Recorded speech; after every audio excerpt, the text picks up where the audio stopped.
جس نے اپنے مال کو، دولت کو، محنت کو، زندگی کو، صحت مندی کو، ساری کی ساری زندگیوں کو لگا کر خرچ کرنے کے باوجود بھی وہ خسارہ اٹھانے والا ہوتا ہے. ایسے ہی لوگوں کی طرف اس آیت میں اشارہ کرتے ہوئے اللہ تعالیٰ نے کہا قل هل ننبئكم بالأخسرين أعمالا الذين ضل سعيهم في الحياة الدنيا وهم يحسبون أنهم يحسنون صنعا.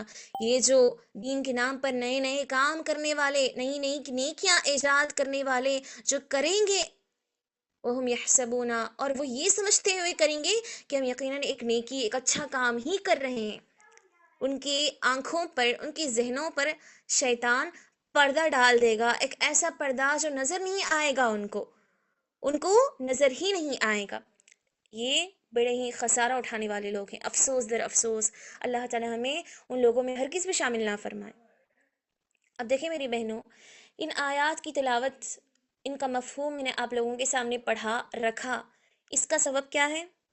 اس کا سبب یہی ہے کہ ہم اس دور میں، آج کے اس معاشرے میں جتنی بھی بدعات ہیں، ان ساری بدعتوں میں، ان ساری خرافاتوں میں ایک نیا کام جو ایجاد ہو چکا ہے، ایک نیا کام جو نیکی سمجھ کر کیا جاتا ہے، جس کو ہم اچھا سمجھ کر کرتے ہیں، جو بدعت ہی کہلائے گا واقعتاً، اس ایک بدعت پر ہم روشنی ڈالیں گے، اور وہ ہے شعبان اور اس کی بدعتیں، جس کا تعلق شعبان سے ہے. چلیے سب سے پہلے ہم یہ جانتے ہیں کہ شعبان کے بارے میں آخر صحیح احادیث کیا ہیں. قرآن اور حدیث نے شعبان کے بارے میں کیا کیا باتیں بیان فرمائی ہیں، سب سے پہلے ہم ان کو سمجھیں گے، اس کے بعد بدعت کی طرف جائیں گے. ٹھیک ہے، سب سے پہلے شعبان کے سلسلے میں آخر وہ کیا بات ہے. سب سے پہلا نقطہ جو نوٹ کرنے والا ہے، جس کو ذہن میں بٹھا لینا چاہیے، شعبان جب لیا جائے نام، شعبان میں جب ہم داخل ہو جائیں اس مہینے میں، تو سب سے پہلے یہ سمجھ کر داخل ہونا ہے کہ یہ ماہ، یہ مہینہ ایک ایسا مہینہ ہے جو ہمیں ذریعہ دکھاتا ہے، ذریعہ بناتا ہے رمضان تک پہنچانے کے لیے، جو ہمارے لیے ایک بڑا بہترین، مبارک، بابرکت، آسان ذریعہ ہے رمضان تک پہنچنے کے لیے، پہنچانے کے لیے. یہ سب سے اہم فضیلت ہے جو اس مہینے میں آئی ہے. کیوں؟ ظاہر ہے کہ رمضان کے مہینے تک پہنچنے کے لیے شعبان کا مہینہ ہمیں گزرنا پڑتا ہے، اور جب شعبان، رجب شعبان آ جاتے ہیں مہینے، تو ایک مومن بندہ، ایک ایمان والا جو ہمیشہ عبادتوں میں لگا رہتا ہے، اس کا ذہنی اس بات پر منحصر ہوتا ہے، اس کا کام ہی یہ ہوتا ہے، اس کے ارادے ہی یہی ہوتے ہیں، ہر وقت، ہر پل، ہر گھڑی میں کس طرح اپنے رب کو راضی کر لوں. ایسے نیک بندے کو بڑی خوشی محسوس ہوتی ہے، بڑی خوش نصیبی وہ محسوس کرتا ہے، بڑی سعادت مندی اسے حاصل ہوتی ہے، اور بڑا بے چین ہوتا ہے، بڑا انتظار میں رہتا ہے کہ میں کب جو ہے رمضان کے مبارک مہینے میں داخل ہو جاؤں. اس لیے وہ تبھی سے 1 2 3 مہینوں سے وہ تیاری شروع کر دیتا ہے. اس لیے شعبان کا مہینہ رمضان کی تیاری کا مہینہ ہے. اللہ اکبر. اور دوسری اہم بات، دوسری بات، صحیح بات جو شعبان کی فضیلت یا فضائل سمجھیں، فضائل کے سلسلے میں آتی ہے، وہ یہ ہے، صحیح بخاری اور صحیح مسلم، جس کا ہم کہیں گے متفق علیہ کی روایت ہے کہ رسول کریم صلی اللہ علیہ وسلم سے جب پوچھا گیا، کون؟ کس نے پوچھا؟ خود آپ کی زوجہ مطہرہ ام المؤمنین عائشہ صدیقہ رضی اللہ عنہا، جن کے ساتھ اللہ کے نبی نے ایسی زندگی گزاری کہ کثرت سے محبت کیا کرتے تھے، ہر ایک بات کو انہوں نے نوٹ کیا، اور جس کو حدیث کی شکل آج دی گئی ہے کہ عائشہ صدیقہ رضی اللہ عنہا سب سے زیادہ خواتین میں حدیث کو بیان کرنے والی ہیں. تو وہ یہ حدیث بیان کرتی ہیں کہ میں نے نبی صلی اللہ علیہ وسلم سے ایک مرتبہ پوچھ ہی لیا. کیا پوچھ لیا؟ کہ اللہ کے نبی، آپ اس مہینے میں زیادہ سے زیادہ نفلی روزوں کا اہتمام کرتے ہیں، ایسا کیوں؟ اللہ کے نبی نے جواب دیا، وہ اسی لیے کیونکہ ایک ایسا مہینہ ہے جس مہینے میں اللہ تعالیٰ کے دربار میں اعمال پیش کیے جاتے ہیں، بندے کے اعمال پیش کیے جاتے ہیں. اس لیے میں پسند کرتا ہوں کہ میں حالت روزے میں رہوں جب میرے اعمال کو پیش کیا جا رہا ہو. ٹھیک ہے، تو یہ دوسری اہم بات، ایک دوسرا اہم نقطہ جو اس مہینے کے سلسلے میں صحیح حدیث کے مطابق آیا ہے۔ اس کے بعد تیسری بات کو نوٹ کر لیں، عائشہ رضی اللہ عنہا کی حدیث ہے، وہ کہتی ہیں کہ نبی صلی اللہ علیہ وسلم کو میں نے شعبان کے علاوہ، اس مہینے کے علاوہ کسی اور مہینے میں نفلی روزوں کا اہتمام کرتے ہوئے نہیں دیکھا۔ ایک تو ہے رمضان کا مہینہ، اس کو چھوڑ دیں، آپ اس کو حساب سے نکال دیں، کیوں؟ وہ رمضان فرض روزوں کا مہینہ ہے، ٹھیک ہے، ایک مہینہ نکال دیا جائے۔ اب کتنے؟ 11 مہینے باقی ہیں۔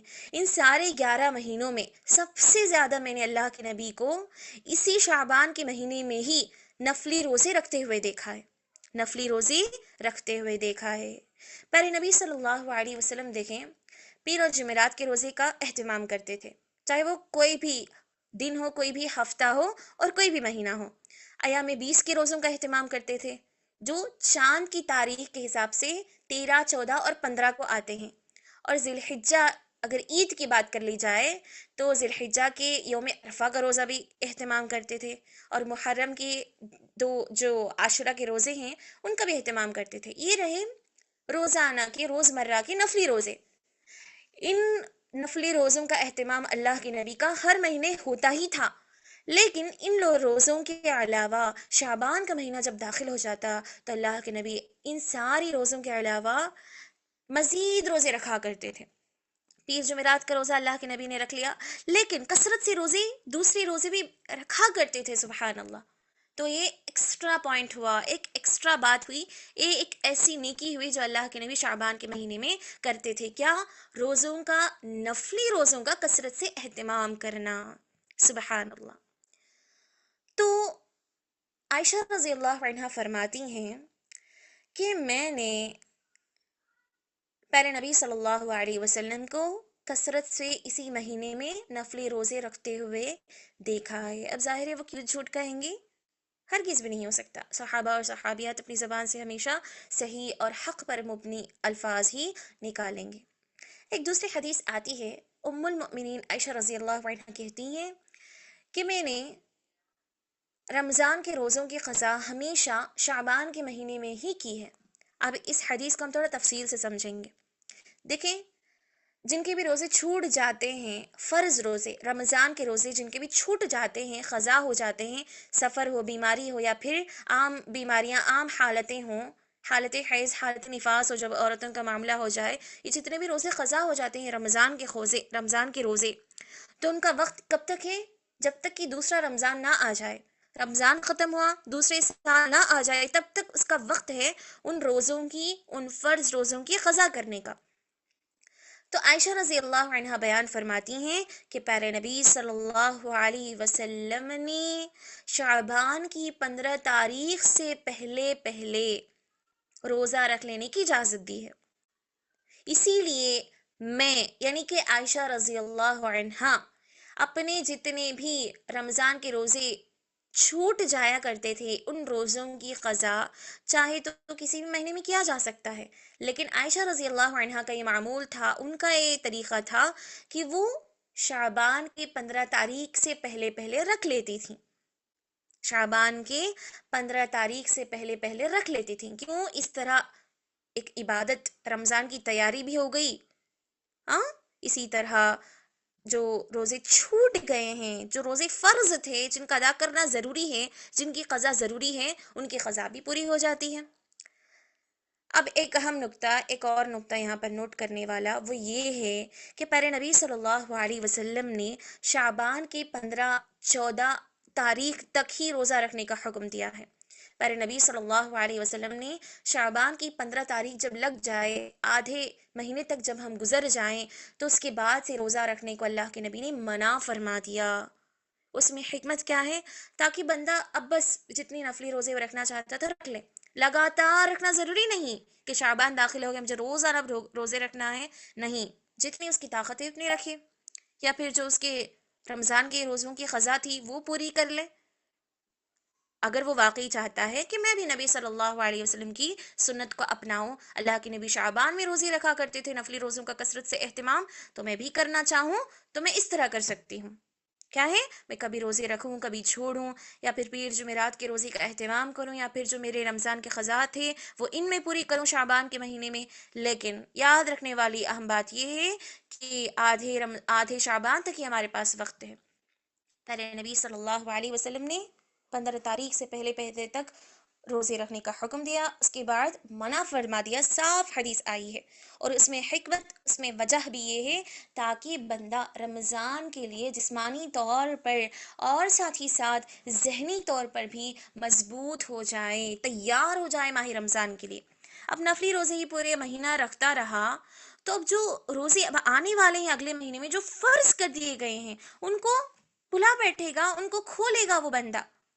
فرض نمازوں کی نیکی سے محروم ہو جائے گا، اس کے اجر و ثواب سے محروم ہو جائے گا. لہٰذا ایک بہت ہی اہم نکتہ پیارے نبی صلی اللہ علیہ وسلم سے ثابت ہے. ٹھیک ہے، ابھی تک کی جو باتیں میں نے بیان فرمائی ہیں آپ لوگوں کے سامنے، یہی وہ حقیقت کی بنیاد پر اصل باتیں تھیں جو نبی صلی اللہ علیہ وسلم کی سیرت سے، صحیح احادیث سے ثابت ہیں. اب آئیے ہم ان باتوں پر روشنی ڈالیں گے جن کو بدعت کہتے ہیں، جن کو بدعت کہتے ہیں. ٹھیک ہے، سب سے پہلی بات بدعت سمجھ کر کی جاتی ہے جس کام کو بدعت قرار دیا جاتا ہے اور جس کو لوگوں نے رائج کر لیا اپنی زندگیوں میں. اس واقعے کو لے کر سب سے پہلے ہم شروعاتی واقعے سے کریں گے. واقعہ کیا ہے آپ سنیں کہ ایک مرتبہ عائشہ رضی اللہ عنہا کی باری تھی. پیارے نبی صلی اللہ علیہ وسلم عائشہ رضی اللہ عنہا کے ساتھ تھے. جب رات کو اچانک دیکھتی ہیں اللہ کے نبی موجود نہیں ہیں اپنے بستر پر، تو عائشہ رضی اللہ عنہا فوری باہر نکلیں ان کو تلاش کرنے کے لیے. جب تلاش کرتے کرتے پیارے نبی صلی اللہ علیہ وسلم کو قبرستان پر پایا تو پوچھنے لگی اللہ کے نبی آپ یہاں پر کیوں آئے ہیں، وجہ کیا ہے، سبب کیا ہے، اور مجھے بتائے بغیر. تو نبی صلی اللہ علیہ وسلم نے کہا کہ کیا تم میرے بارے میں کوئی اختلاف رکھتی ہو، کیا تم اللہ اور اس کے رسول سے نا امید ہو چکی ہو. میں اسی لیے یہاں پر آیا ہوں کیونکہ یہ ایک ایسی رات ہے، ایک ایسی مبارک برکت والی رات ہے جس رات میں اللہ سبحانہ و تعالیٰ کا نزول ہوتا ہے، جس رات کو اللہ تعالیٰ آسمانی دنیا پر اترتا ہے. اور ایک ایسی رات ہے جہاں پر جس گھڑی میں اللہ سبحانہ و تعالیٰ تمام بندوں کے فیصلے لکھتا ہے، تقدیر لکھی جاتی ہے، ہر ایک کی رزق اس کی روزی کو لکھا جاتا ہے، ہر ایک کے فیصلے کو طے کر دیا جاتا ہے باقاعدہ. اللہ تعالیٰ بخش دیتا ہے ہر ایک کے گناہوں کو. ایک گناہوں کو بخش دینے والی، مغفرت والی اور تقدیر کو لکھنے والی، قسمت کو بدل دینے والی رات ہے. اسی لیے میں یہاں پر قبرستان پر آیا ہوں تاکہ ان مردوں کو بخشوں، ان کے حق میں دعا کر سکوں.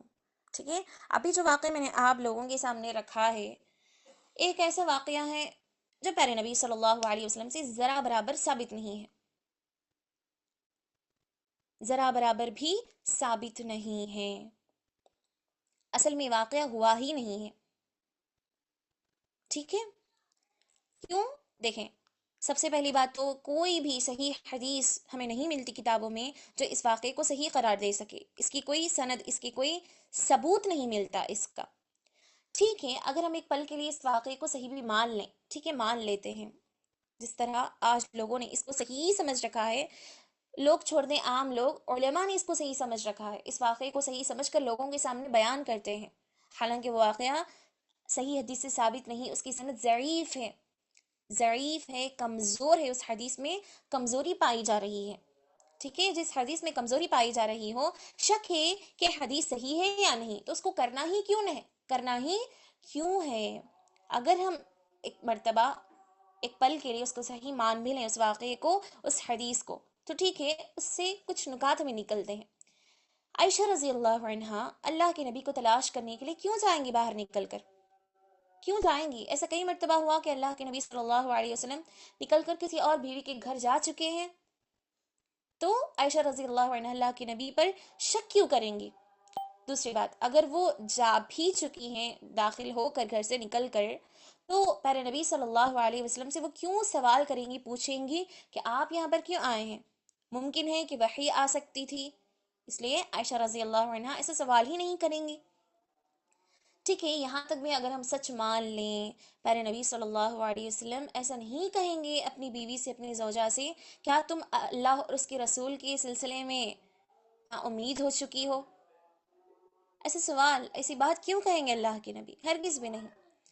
ٹھیک ہے، اسی طرح نبی صلی اللہ علیہ وسلم نے جب کہا لوگوں کے مطابق، اس ضعیف حدیث کے مطابق، کہ اس دن اعمال کے فیصلے ہوتے ہیں، اس دن جو ہے تقدیریں بدل دی جاتی ہیں، سبھی کو معاف کر دیا جاتا ہے، بخشنے والا دن ہے، بخشنے والی رات ہے، یہ ساری کی ساری باتیں، اگر واقعی ایسا ہوتا تو پیارے نبی صلی اللہ علیہ وسلم اس وقت کیوں بتاتے جب جہاں پر کوئی موجود ہی نہیں ہے، رات کے پہر ہے، لوگ موجود نہیں ہیں، نصیحت پکڑنے والے اس وقت کوئی نہیں ہے، تو تنہی تنہا ایک اکیلے کو اللہ کے نبی کیوں بتائیں گے؟ اس سے بڑھ کر بڑے بڑے فضائل والی احادیث، بڑے بڑے عبادتیں، بڑی بڑی نیکیاں اللہ کے نبی نے عوام کے سامنے کھول کر رکھ دی ہیں، صحابہ اور مسلمانوں کے سامنے بیان کر کے رکھ دی ہیں. تو اس ایک اہم بات کو دیکھیں، مغفرت، بخشش والی بات جب آ جاتی ہے، تو اتنے بڑے کام کو، اتنی بڑی نیکی کو اللہ کے نبی تنہی تنہا اس قدر اپنے علم کو تنگ کر کے کیوں رکھ دیں گے، قید کر کے کیوں رکھیں گے؟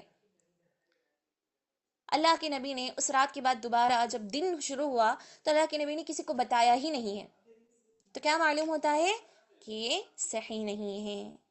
اور ایک دوسری بات اس ضعیف حدیث سے، اس ضعیف واقعے سے ہمیں معلوم ہوتی ہے، وہ یہ ہے کہ پیارے نبی صلی اللہ علیہ وسلم نے یہ کہا لوگوں کے مطابق، اس ضعیف حدیث کے مطابق، کہ ایک ایسی رات ہے جب اللہ سبحانہ وتعالی آسمانی دنیا پر نازل ہوتا ہے. ینزل اللہ فیہا لغروب الشمس الی سماء الدنیا. اللہ سبحانہ وتعالی اس رات میں آسمانی دنیا پر آتا ہے، فیقول، اور کہتا ہے، الا من یستغفرنی فاغفر لہ، ہے کوئی بخشش طلب کرنے والا جس کو میں معاف فرما دوں؟ الا مستزرق فارزقہ، ہے کوئی روزی مانگنے والا جس کو میں حلال روزی عطا کر لوں؟ حتی یطلع الفجر، ایسے درخواستوں کا، ایسے سوالات کا سلسلہ اللہ تعالیٰ کا مکمل جاری رہتا ہے. کب تک؟ جب تک کہ سورج طلوع نہ ہو جائے. حتی یطلع الفجر، جب تک کہ صبح نہ ہو جائے، رات بھر پوری گھڑی جب تک کہ صبح کا وقت نہ آ جائے، اللہ تعالیٰ ایسے اعلانات، ایسے نعرے لگاتا رہتا ہے. یہ بات نبی صلی اللہ علیہ وسلم نے کہی ہے. ٹھیک ہے، اللہ تعالیٰ روزانہ ہر رات آسمانی دنیا پر نازل ہوتا ہے اور روزانہ یہ سوال کرتا ہے، صرف اسی رات نہیں. اس سلسلے میں ایک صحیح پاکیزہ بالکل صحیح حدیث جو مروی ہے وہ آئی ہے، اور آپ بہنوں نے اس حدیث کو بار بار سنا ہوگا کہ ینزل اللہ الی سماء الدنیا، کہ اللہ سبحانہ وتعالی رات کے آخری پہر میں، رات کے حصے میں روزانہ آسمانی دنیا پر نازل ہوتا ہے اور کہتا ہے، من یسألنی فاعطیہ، ہے کوئی سوال کرنے والا جس کی مراد کو میں پورا کر دوں، ہے کوئی مانگنے والا جس کو میں اس کی ہر آرزو کو پورا کر دوں، ہے کوئی بخشش مغفرت طلب کرنے والا جس کو میں معاف کر دوں. یہ جو الفاظ ابھی میں نے جو بعد میں بتائے ہیں وہ صحیح حدیث سے ثابت ہے، بالکل باقاعدہ، جو تہجد کے فضائل پر آتے ہیں. یہ وہ حدیث ہے جو تہجد کی فضیلت پر آتی ہے، اور یہ حدیث پیارے نبی صلی اللہ علیہ وسلم ساتھ ہی ساتھ اللہ سبحانہ وتعالیٰ کی رحمت پر بھی، اس کی وسیع کشادہ رحمت، اس کی مغفرت پر بھی یہ حدیث آتی ہے. کئی سارے ٹاپکس پر یہ حدیث آتی ہے اور اس کو ہم نے بار بار سنا بھی ہے. لیکن اسی حدیث کو لوگوں نے کیا کیا، 15 شعبان کو جوڑ دیا ہے کہ 15 شعبان میں ایسا ہوتا ہے کہ اللہ تعالیٰ 15 شعبان کی خاص رات کو ہی آتا ہے، دیگر سال کی دیگر راتوں میں نہیں. اللہ اکبر، گویا وہ یہاں پر اللہ تعالیٰ کی ذات کو تنگ کر رہے ہیں، اللہ تعالیٰ کی ذات کو کمتر سمجھ رہے ہیں اور لوگوں کے سامنے ایسا پیش کر رہے ہیں، جبکہ ایسا حدیث میں ہرگز بھی ثابت نہیں ہے. ٹھیک ہے، اس کے بعد دیکھیں میری بہنوں، ضعیف حدیث کو ہم اور آگے بڑھاتے ہیں کہ اور ضعیف باتیں کیا کیا ہیں. دیکھیں، ایک اور ضعیف حدیث آپ سنیں کہ 15 شعبان کا اس دن کا روزہ جب ایک بندہ رکھ لے تو اس کا ثواب کیا ہے؟ 60 سال گزشتہ روزے اور 60 سال آئندہ روزے رکھنے کے برابر ثواب اس بندے کو حاصل ہوگا. آج 15 شعبان ہے مثال کے طور پر، اس نے آج روزہ رکھا ہے تو اس کا ثواب کیا ہوگا؟ پیچھے کی زندگی کے 60 سال کے روزے اور آگے کی زندگی کے 60 سال کے روزے، 60 اتنے دنوں کے روزے، اتنے سالوں کے روزے رکھنے کا ثواب اس بندے کو حاصل ہوگا۔ ایک بڑی ضعیف حدیث ہے، بالکل غلط ہے بات، نبی صلی اللہ علیہ وسلم سے ثابت ہی نہیں ہے۔ اسی طرح ایک حدیث اور لوگ بیان کرتے ہیں اور کتابوں میں لکھا جا چکا ہے باقاعدہ، لیکن وہ کتابیں بالکل غلط ہیں۔ علی رضی اللہ عنہ سے وہ حدیث مروی ہے، جبکہ یہ صحیح نہیں ہے۔ کیا ہے کہ نبی صلی اللہ علیہ وسلم اس رات کو 14 رکعت پڑھا کرتے تھے، اور ہر رکعت میں 14 مرتبہ سورۃ الفاتحہ، 14 مرتبہ سورۃ الاخلاص، سورۃ الفلق، سورۃ الناس، 14 مرتبہ آیت الکرسی۔ ٹھیک ہے، یہ ضعیف حدیث ہے۔ اسی طرح جب کوئی بندہ عبادت کرتا ہے اس رات کو، تو اسے حج کے برابر اور 20 سال کے روزوں کے برابر ثواب حاصل ہوگا۔ 20 سال کے روزوں کے برابر اسے ثواب حاصل ہوگا۔ یہ بھی ضعیف حدیث میں شامل ہے۔ اسی طرح ایک اور ضعیف حدیث آپ لوگوں کے سامنے پیش کروں گی، سن لیں۔ من صلی لیلۃ النصف من شعبان 12 رکعۃ، جو شخص شعبان کی رات 12 رکعت پڑھ لیتا ہے اور ہر رکعت میں 30 مرتبہ 30 ٹائمز سورۃ الاخلاص پڑھتا ہے، تو اللہ سبحانہ وتعالیٰ اس کو اس کی موت سے پہلے پہلے اس کا ٹھکانہ جنت میں بنا دیتا ہے، اور اس بندے کے جتنے بھی گھر والے ہیں ان میں سے 10 گھر والوں کو جو جن کا فیصلہ ہو چکا تھا کہ وہ جہنمی ہے، اللہ تعالیٰ اس بندے کی سفارش کی وجہ سے اس کے گھر والوں کو جو ہے جہنم سے آزاد کر دیتا ہے۔ اللہ اکبر، سفارش کسی کی نہیں ہو سکتی۔ پیارے نبی صلی اللہ علیہ وسلم کو قیامت کے دن سفارش کا حکم دیا جائے گا، اجازت ملے گی، اور وہ بھی لمبی دعا، لمبے سجدے کے بعد اجازت ملے گی۔ اللہ اکبر، ایک عام انسان کے حق میں سفارش ملنا اور وہ کرنا ممکن ہی نہیں ہے۔ ٹھیک ہے، تو اس طرح ضعیف احادیث آئی ہیں۔ اللہ اکبر۔ اسی طرح ایک اہم بات، ضعیف احادیث تو آئی ہیں، ایک اور اہم بات معلوم کرنے کی اس رات کے سلسلے میں وہ یہ ہے کہ لوگ کرتے کیا ہیں۔ لوگوں سے مراد، میری مراد یہاں پر علماء ہیں، وہ علماء جو دین علم کو حاصل کرنے میں بہت پیچھے ہیں، جو صحیح طریقے سے علم حاصل نہیں کرتے۔ ان علماء نے، ان علم جاننے والوں نے ایسی کتابیں بھی لکھی ہیں اور ایسی باتیں بھی اپنی زبان سے کہی ہیں۔ کیا کہا انہوں نے؟ شب برات، سب سے پہلے تو برات کس کو کہا جاتا ہے؟ نجات دینا، شب کے معنی رات، نجات دلانے والی رات، نجات دلانے والی رات، یعنی کہ اللہ کی غیظ و غضب سے، اس کی ناراضگی سے، اس کے غصے سے اور جہنم کی آگ سے۔ اسی لیے اس رات کا نام رکھ دیا گیا ہے شب برات۔ اس نام کو ہی سن کر سمجھ آ رہا ہے کہ یہ نام ہی، اس کا کوئی وجود ہی نہیں ہے، قرآن اور حدیث میں نام ہی نہیں آیا، اس کا کوئی تصور ہی نہیں ہے۔ لوگوں نے نام خود بنا لیا اور اس کے فائدے بھی لوگوں نے خود بنا لیا ہے۔ ٹھیک ہے، اب ہم اسی کو مانتے ہوئے اسی نام کو لے کر چلیں گے۔ شب برات کو کیا کیا لوگوں نے؟ شب قدر، شب قدر کیا ہے؟ جو رمضان میں آتی ہے۔ شب قدر کے قرآن اور حدیث میں جتنے بھی فضائل، جتنے بھی فائدوں کی باتیں آئی ہیں، ان سارے فائدوں کو، ان سارے فضائل کو لوگوں نے شب برات میں جوڑ دیا ہے، شعبان کی 15 تاریخ میں جوڑ دیا ہے۔ ٹھیک ہے، دیکھیں میں دلیل بھی بتاتی ہوں وہ کس طرح۔ لوگ کہتے کیا ہیں کہ وہ رات ہے جس رات فیصلے لکھے جاتے ہیں، جس طرح لوگوں کے آئندہ حالات کے فیصلے لکھے جاتے ہیں، تقدیریں لکھی جاتی ہیں، لوگوں کی روزی روٹی لکھی جاتی ہے، ہر چیز کا فیصلہ ہوتا ہے، عمر میں، زندگی میں اضافہ ہوتا ہے، برکتیں آتی ہیں۔ یہ سارے فائدے، یہ ساری باتیں اصل میں شب قدر کے سلسلے میں ہیں۔ کیا کہا اللہ سبحانہ وتعالیٰ نے اپنی کتاب میں؟ اِنَّا أَنزَلْنَاهُ فِي لَيْلَةٍ مُبَارَكَةٍ، یقیناً ہم نے اس قرآن کو ایک مبارک رات میں نازل کیا ہے، اور اس مبارک رات سے مراد لیلۃ القدر ہے، شب قدر ہے، قدر والی رات ہے جو رمضان میں آتی ہے۔ تو اللہ تعالیٰ نے خاص کر دیا اس رات کو برکت کے لیے، اور صاف بتا دیا خاص کرتے ہوئے کہ یہ برکت والی رات ہے، اس رات میں ہم نے قرآن کو نازل کر دیا ہے، اس لیے یہ مبارک رات ہے، اس رات میں کثرت سے عبادتیں کرو، اس رات میں عام دنوں کے مقابلے میں اس رات کو عبادت کے لیے پکڑ لو، نمازوں کے لیے، نفلی روزوں کے لیے، ہر چیز کے لیے دعاؤں کا کثرت سے اہتمام کرو، ذکر اور اذکار کا، تلاوت قرآن کا، لیلۃ القدر میں، شب قدر میں کثرت سے اہتمام کرو، دیگر دنوں کے، دیگر راتوں کے مقابلے میں اللہ تعالیٰ نے خاص کر کے بتا دیا ہے اس رات کے بارے میں۔ تو اس طرح شب برات کے بارے میں 15 شعبان کے متعلق نہیں بتایا ہرگز بھی، جس طرح یہاں پر خاص کر کے لیلۃ القدر کے بارے میں بتایا گیا۔ اس آیت کے فوری بعد جو آیت آئی ہے اس کو دیکھیں آپ، فیہا یفرق کل امر حکیم، ایک ایسی رات ہے جس میں حکمت کے فیصلے کیے جاتے ہیں، تقدیر کے فیصلے کیے جاتے ہیں، اعمال کے فیصلے کیے جاتے ہیں، قسمت کے فیصلے کیے جاتے ہیں، روزی روٹی کے فیصلے کیے جاتے ہیں انسان کے۔ تو یہ بات بھی سبحان اللہ، اللہ سبحانہ تعالیٰ نے جو کہی ہے اس سے مراد بھی شب قدر ہے، جو رمضان میں آتی ہے، جو لیلۃ القدر کے نام سے جانی جاتی ہے۔ تو یہ جو سارے فضائل ہیں ان لوگوں نے یہاں پر جو ہے 15 شعبان کی رات کو جوڑ دیا ہے۔ ہرگز بھی نہیں، ہرگز بھی نہیں ہو سکتا، یہ ممکن ہی نہیں ہے۔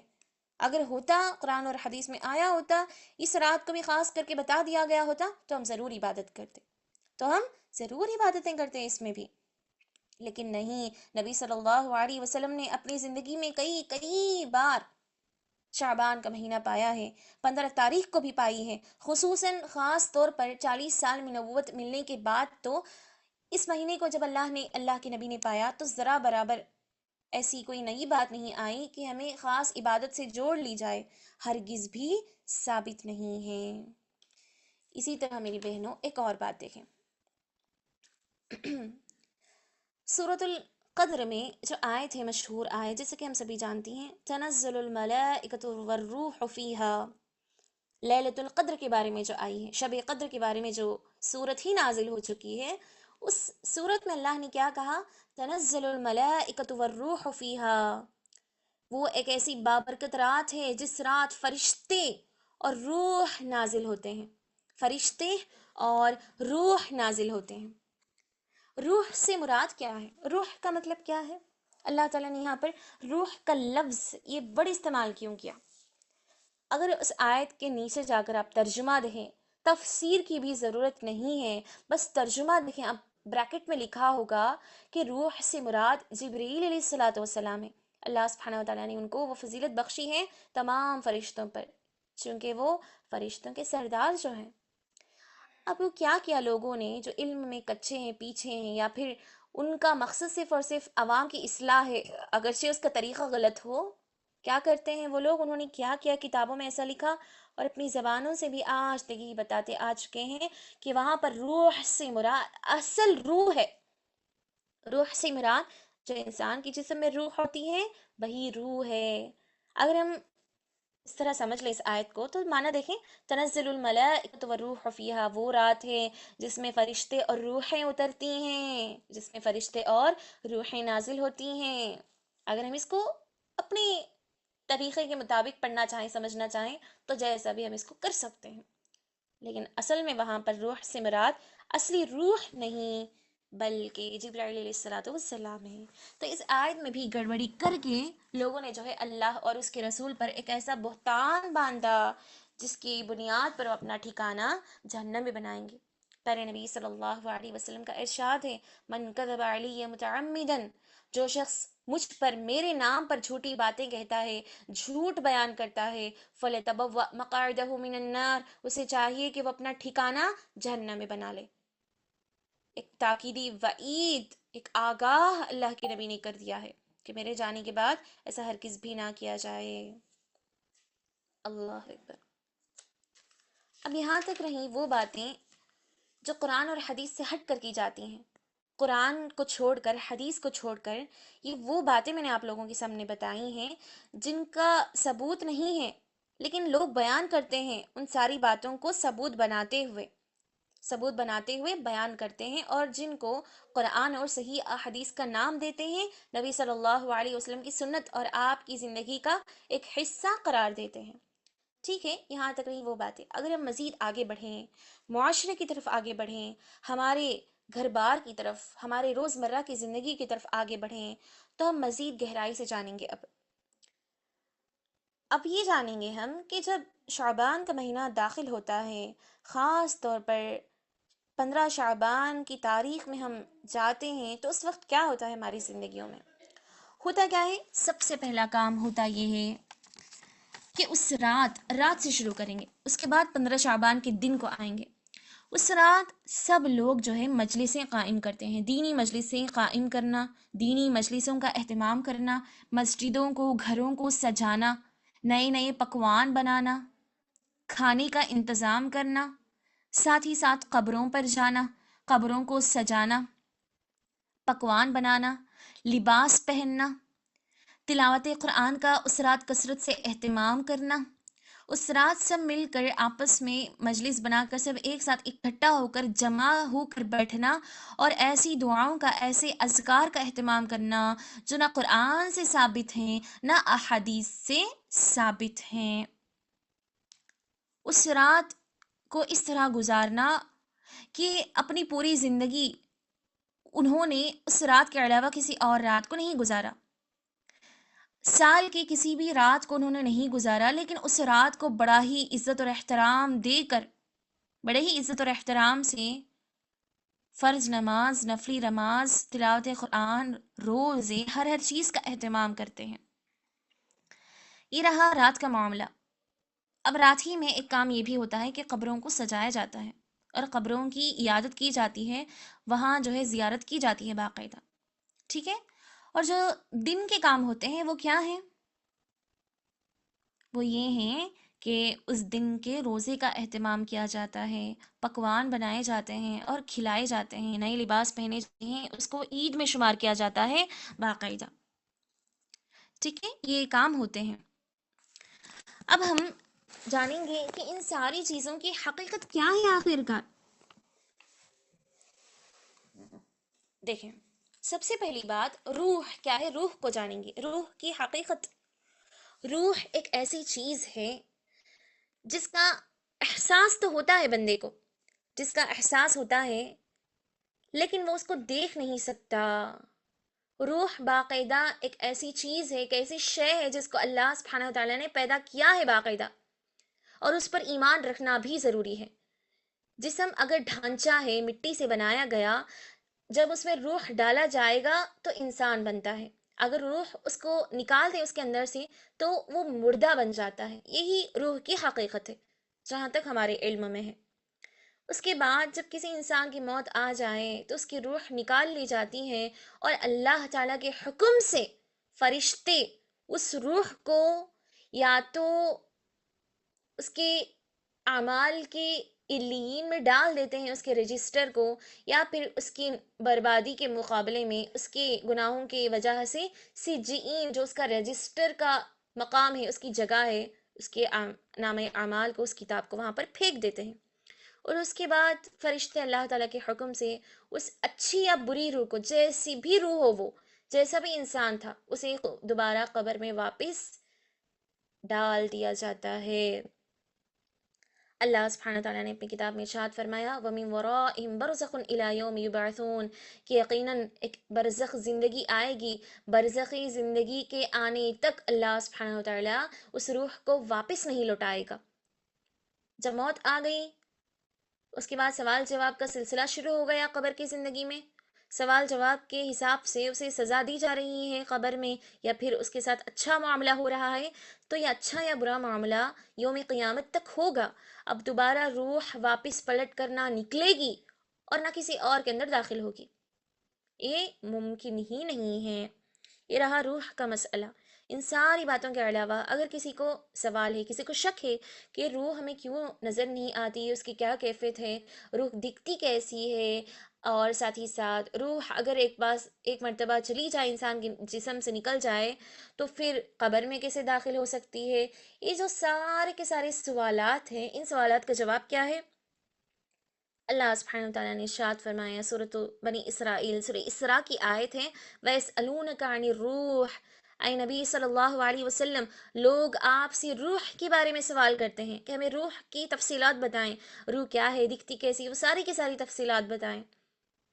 قل الروح من امر ربی، اے نبی آپ بتا دیجئے، ان کو جواب دے دیجئے کہ روح کا تو مسئلہ میرے رب کو معلوم ہے، روح کے سلسلے میں زیادہ کچھ نہیں جانتا، بس اتنا جتنا میرے رب نے مجھے بتایا ہے، اس کی کیفیت، اس کی حقیقت، اس کی تفصیلات اللہ سبحانہ وتعالی ہی بہتر جانتا ہے۔ وما اوتیتم من العلم الا قلیلا، اور نبی صلی اللہ علیہ وسلم نے کہا کہ مجھے بہت ہی کم علم، بہت ہی کم جانکاری روح کے بارے میں بتا دی گئی ہے۔ ٹھیک ہے، اب دیکھیں روح کے بارے میں ہم نے معلوم کر لیا، لوگ کیا کرتے ہیں پکوان بنا کر، نئی نئی پکوان، اور وہ پکوان جو ان کے محبوبوں کو، ان کے مردوں کو پسند ہیں، ان پکوانوں کو بنا کر باقاعدہ سجا کر رکھتے ہیں، باقاعدہ سجا کر رکھا جاتا ہے اور انتظار کیا جاتا ہے تاکہ وہ روح کھا کر چلی جائے، اس کے بعد اسی پکوان کو یہ خود کھا لیتے ہیں۔ پتہ نہیں وہ کیسے ہو سکتا ہے کہ پہلے ایک مردہ اگر کھا کر چلا گیا پھر اسی کو یہ بھی کھا لیتے ہیں، اور بار بار یہ ہوتا ہے کہ وہاں پر جو ہے سجایا جاتا ہے اس پکوان کو، اس گھر کو، اس گھر کو، اس روم کو سجایا جاتا ہے، اس جگہ کو، اس کے بعد چراغیں لگائی جاتی ہیں، چراغیں روشنی لگانے کے بعد اس میں اود ڈالا جاتا ہے، ہر ایک کے نام کا اود، یہ میرے شوہر کی روح ہے، یہ میرے شوہر کے نام پر، یہ میرے باپ کے نام پر، یہ میری ماں کے نام پر، یہ میری دادی کے نام پر۔ نہ صرف اتنا، بچوں کو بھی بچپن ہی سے ایسی بدعتوں میں شامل کر لیا جاتا ہے، ایسے نئی نئی کاموں میں بچوں کو تو وہ اچھا لگتا ہے، اور بچپن میں جب بچے ایسے نظارے دیکھتے ہیں تو بڑے ہوتے ہوتے انہی کاموں کو سیکھ لیتے ہیں، انہی کو سچا اور اچھا سمجھ لیتے ہیں، اور پوری زندگی کر بیٹھتے ہیں یہ کہتے ہوئے کہ ہمارے باپ داداؤں نے، ہمارے گھر والوں نے، ہمارے ماں باپ نے یہی سکھایا ہے، اس لیے یہ ہم کر رہے ہیں۔ بچوں کو بھی کہا جاتا ہے کہ آؤ اپنی دادی کے نام سے اٹھ ڈالو، اپنے ماں کے نام سے اٹھ ڈالو، اپنے شوہر، اپنے بچے، ہر چیز کے نام سے اٹھ ڈالو، بچوں کو بھی یہ ساری باتیں کہی جاتی ہیں، کروائی جاتی ہیں، سکھائی جاتی ہیں، اور وہاں پر جو ہے بعض چیزیں، بعض دعائیں پڑھی جاتی ہیں جو قرآن اور حدیث سے ثابت نہ ہوں، یہ سارے کام چراغے رکھ کر، اونٹ ڈال کر، بچوں سے ڈلوا کر کچھ چیزیں پڑھی جاتی ہیں، یہ سارے کام ہو جانے کے بعد اس جگہ کو خالی کر دیتے ہیں، چند پل کے لیے دروازہ بند کر دیا جاتا ہے، کیوں؟ تاکہ روح آئے ہمارے دادا کی، ہمارے شوہر کی، اور ان کے پسندیدہ پکوان کو کھا کر جائے۔ اگر یہ واقعی ایسا ہوتا تو اللہ سبحانہ وتعالی مردوں کو کسی نہ کسی طرح جو ہے روزی سے نواز دیتا، ان کو کسی نہ کسی طرح اپنی حکمت، اپنی طاقت سے، اپنی تقدیر سے غذا کا انتظام فرما دیتا باقاعدہ، کہ سال میں صرف اور صرف ایک مرتبہ آپ اس کام کو کریں اور پورا سال نہ کریں، یہ کیسی ناانصافی ہے، یہ بھی بالکل بھی جائز اور درست نہیں ہے۔ اور جو کام لوگ کرتے ہیں کہ ہم ہمارے مردوں کو فائدہ پہنچانا چاہتے ہیں، ہم ان سے بے انتہا محبت کرتے ہیں، ان کی نیکی میں اضافہ ہونے کے لیے ہی، ان کو خوش کرنے کے لیے ہم یہ کام کر رہے ہیں، تو صرف اسی رات کو، آپ اسی دن کو، اسی 15 شعبان کو یہ کیوں کر رہے ہیں؟ کیا پورے سال کے دیگر دن، دیگر مہینے نہیں ہیں آپ کے پاس کہ ان کے نام پر روزانہ صدقہ کریں، ان کے حق میں دعائیں کریں، ان کے حق میں وہ کام کریں جو ان کے لیے بہتر ہو سکتے ہوں؟ سب سے بہتر تو دعا ہے، دعا کو ہلکا سمجھا جاتا ہے، معمولی سمجھا جاتا ہے، دعا کا اہتمام ہی نہیں کیا جاتا، لیکن سال میں ایک مرتبہ ان کے نام پر ایک خوشی کا دن منا لیا جاتا ہے، شاید وہاں پر بھی جو ہے وہ گمراہ ہو رہے ہیں۔ اللہ اکبر، یہ ممکن ہی نہیں ہے کہ وہ واپس آ جائے، ایک مرتبہ چلی جائے تو ہرگز بھی واپس نہیں آتی۔ اللہ اکبر۔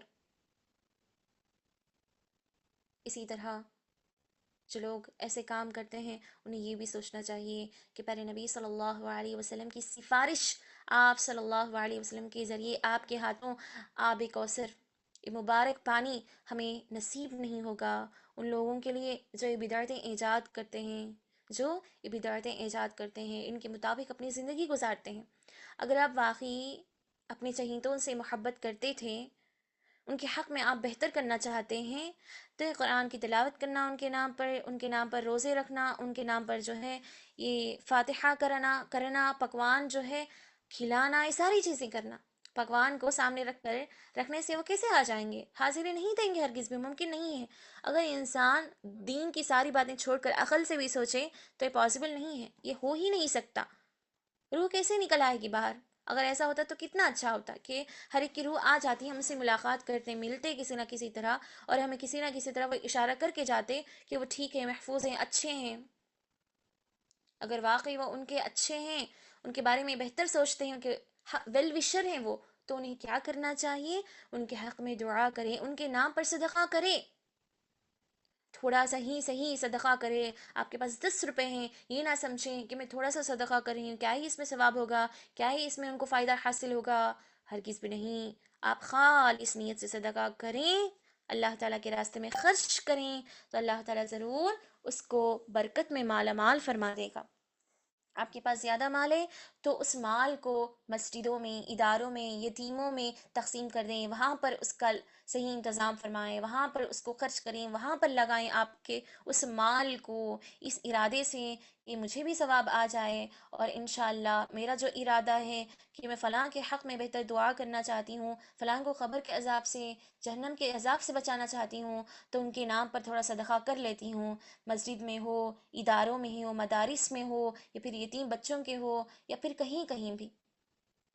لہٰذا ایسے کام کریں، ایسا نہیں کہ بالکل ہی جو ہے لا علمی میں، جہالت میں آ کر ایسے کام کیے جائیں۔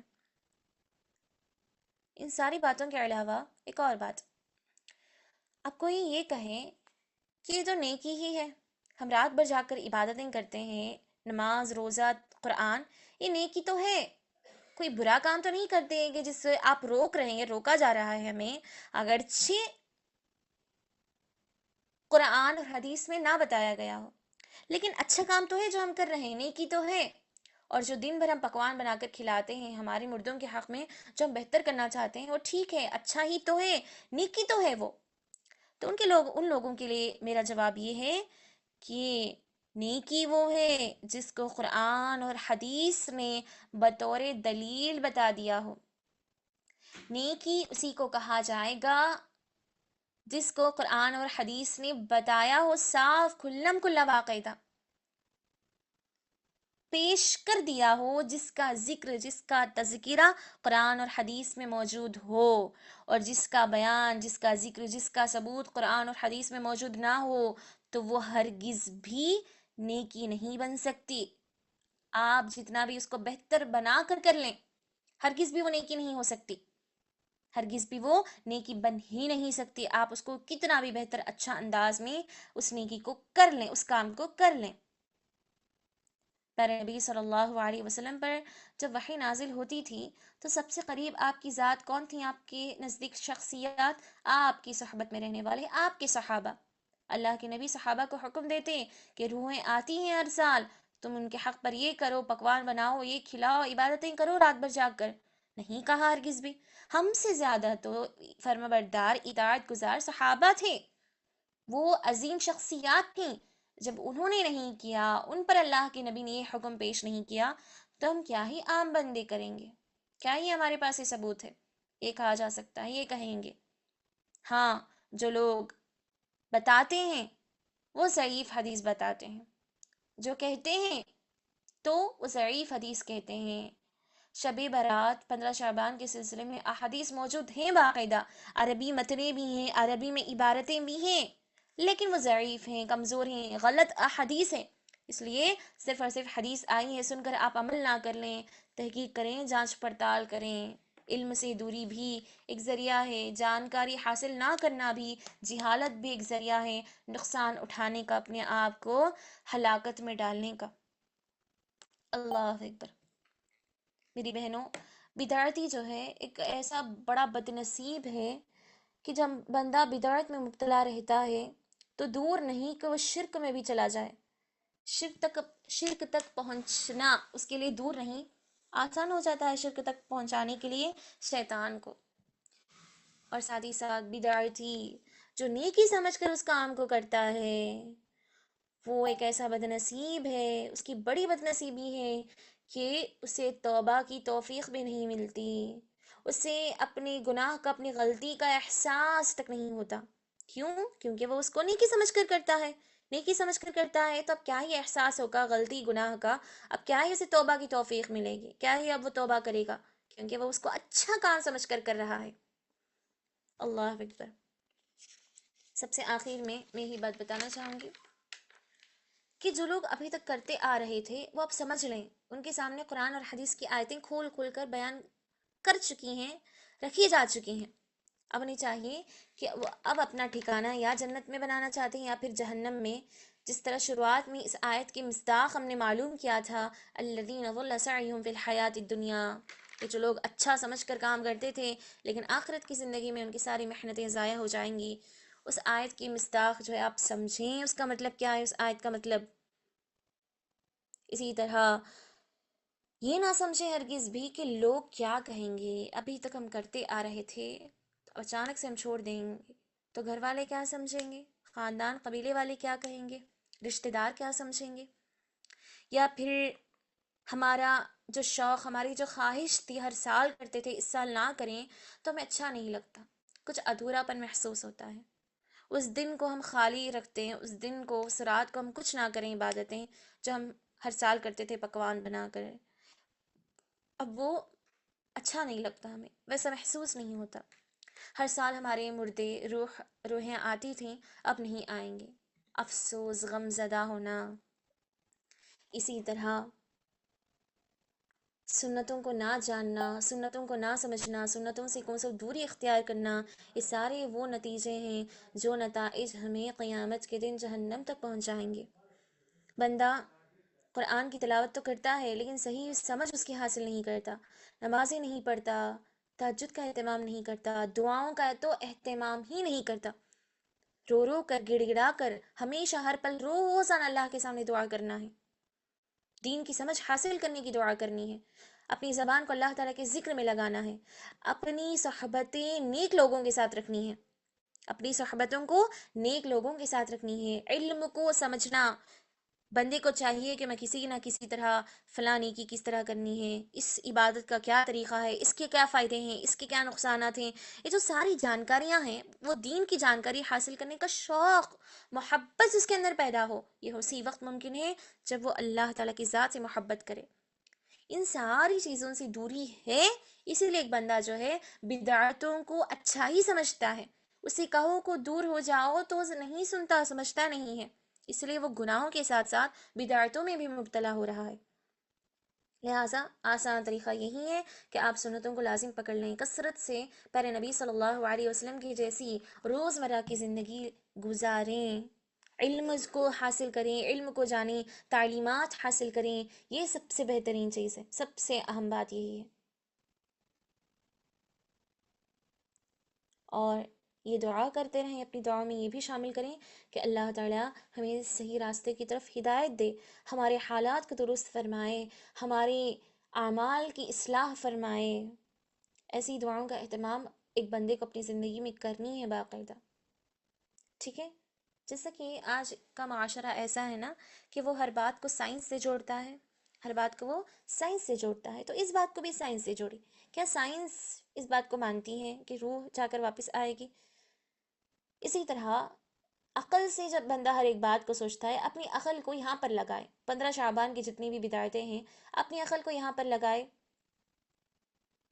اور سوچیں سمجھیں کہ میں جو کر رہا ہوں وہ صحیح ہے یا غلط ہے، اور یہ بھی جانیں کہ کیا واقعتاً قرآن اور حدیث کو میں نے سمجھا، کیا نبی صلی اللہ علیہ وسلم کی سیرت کو میں نے مکمل جانا ہے، کیا میں عبادتوں کا اہتمام کر رہا ہوں، نہیں کرتا ٹھیک سے، اسی لیے گمراہیاں مجھے آ رہی ہیں، عبادتوں کا اہتمام میں نہیں کرتا، میرا ایمان کمزور ہے، قرآن کو کبھی کبھی پڑھ لیتا ہوں، تہجد کو ہرگز بھی نہیں پڑھتا، دعائیں تو میں کرتا ہی نہیں ہوں اپنی زبان سے، کبھی کبھی صرف اور صرف عربی دعائیں کر لیتا ہوں، بس دل سے جو جذباتی دعائیں نکلتی ہیں ایک بندے کی رو کر گڑ گڑا کر، وہ دعائیں میری نہیں نکلتی۔ اگر آپ کے حالات، آپ کے روزانہ کی زندگی، روزمرہ کی زندگی ایسے چل رہی ہیں تو ضرور گمراہی میں مبتلا ہونا تو آسان ہے، ہونا ہی ہونا ہے۔ لہٰذا خود علم حاصل کریں، اپنے آپ کو جوڑنے کی کوشش کریں اللہ سبحانہ وتعالیٰ سے، تو اللہ سبحانہ وتعالیٰ خود بخود راستوں کو آسان فرما دے گا۔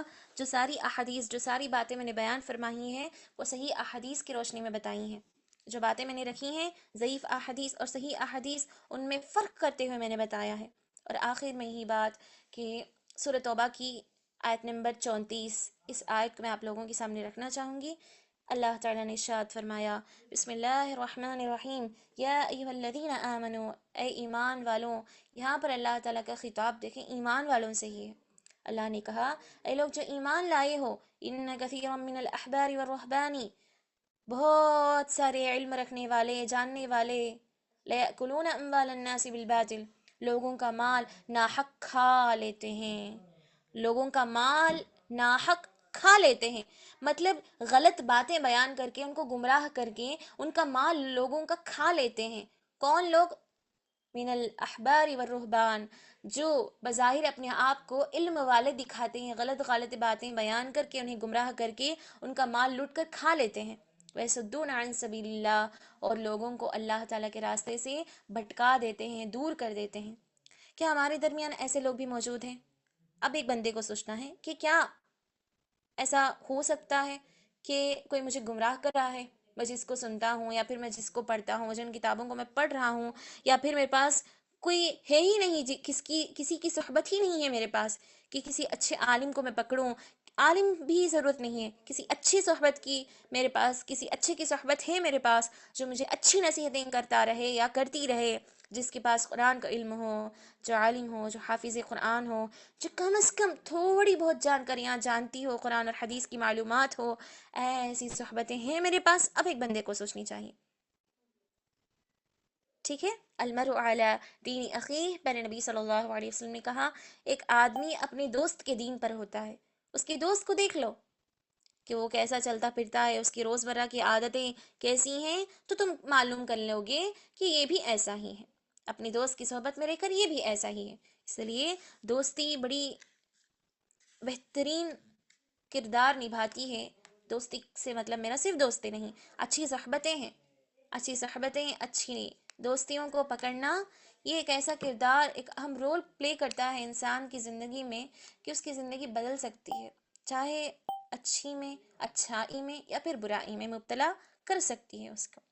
لہٰذا آپ دیکھیں شعبان کے متعلق، ابھی شعبان شروع بھی نہیں ہوا لیکن میں نے ابھی بیان کر دیا اس ٹاپک کو، کیوں؟ تاکہ آپ ذہنی اعتبار سے تیار ہو جائیں، ذہنی اعتبار سے آپ پلاننگ کریں، سوچیں سمجھیں اس وقت تک، جب تک کہ شعبان نہ آئے، اس کی 15 تاریخ نہ آئے، کہ کیا یہ باتیں صحیح ہیں۔ آپ ذہنی اعتبار سے ابھی سے اس کی تیاری کر لیں، اسی لیے وہ مہینہ آنے سے پہلے ہم نے اس ٹاپک کو آپ کے سامنے رکھ دیا، نہ کہ مہینہ آ جانے کے بعد، ہم اس مہینے میں داخل ہو جانے کے بعد، 15 شعبان میں آ جانے کے بعد، یا پھر اس کے بعد نہیں، ہم نے پہلے ہی بتا دیا ہے۔ کیوں؟ ہم اللہ تعالیٰ کی طرف سے ایک ذریعہ ہے، سمجھیں۔ اللہ تعالیٰ ہمیں بھی عمل کرنے کی اور اخلاص کے ساتھ زندگی گزارنے کی توفیق دے۔ اللہ نے ہمیں ذریعہ بنایا ہے، بس اب آپ پر یہ منحصر ہے، آپ پر منحصر ہے، یعنی کہ ڈیپینڈ ہے کہ آپ اپنی زندگی آگے کس طرح بڑھاتی ہیں۔ اللہ تعالیٰ ہم سب کے حق میں بہترین فیصلہ فرمائے۔ رسول اللہ صلی اللہ علیہ وسلم کی زندگی کو صحیح طریقے سے، صحیح طور سے سمجھتے ہوئے اپنی زندگیوں میں سنتیں لانے کی توفیق دے۔ اللہ تعالیٰ ہمارے لیے اپنی رحمت کے، اپنی مغفرت کے، اپنی بخشش کے دروازے کھول دے، جنت الفردوس کے دروازے کھول دے۔ اللہ تعالیٰ ہمیں جہنم سے، اس کے عذاب سے، اس کی ہولناکیوں سے بچائے۔ اللہ سبحانہ وتعالیٰ ہمارے آنے والی زندگی کو خوشحال بنا دے۔ اللہ تعالیٰ ہمیں خدمت دین کی توفیق دے۔ اللہ تعالیٰ آنے والی فتنوں میں ہماری آنے والی نسلوں کی، ہمارے ایمان کی، ہماری عزت و آبرو کی حفاظت فرمائے۔ اللہ تعالیٰ ہمیں جب تک اس دنیا میں رکھے تو ایمان اور سلامتی کی حالت پر رکھے، جب اللہ تعالیٰ ہمیں اس دنیا سے رخصت کرے تو ہمارا خاتمہ بالخیر ہو، ایمان پر ہو، کلمہ توحید پر ہو، پورے اخلاص کے ساتھ ہو۔ اللہ تعالیٰ ہم سبھی بہنوں کو ہر مہینے کا صحیح حق ادا کرتے ہوئے رمضان کے مہینے کو پانے اور اس میں خوب عبادتیں کرنے کی توفیق دے۔ اللہ تعالیٰ اب تک کی ہماری زندگیوں میں جتنی مرتبہ رمضان کا مہینہ آیا، اس میں ہم نے جتنی بھی نیکیاں کی ہیں ان کو قبول فرمائے، اور بار بار اپنی زندگیوں میں رمضان جیسا مبارک مہینہ پانے اور اس میں عبادتیں کرنے کی توفیق دے۔ آمین۔ ہمیں لیلۃ القدر پانے اور اس کا صحیح حق ادا کرنے اور اس کے سارے فضائل کو اپنانے کی توفیق عطا فرمائے۔ آمین یا رب العالمین۔ سبحان اللہ و بحمدہ، سبحانك اللهم وبحمدك أشهد أن لا إله إلا أنت أستغفرك وأتوب إليك.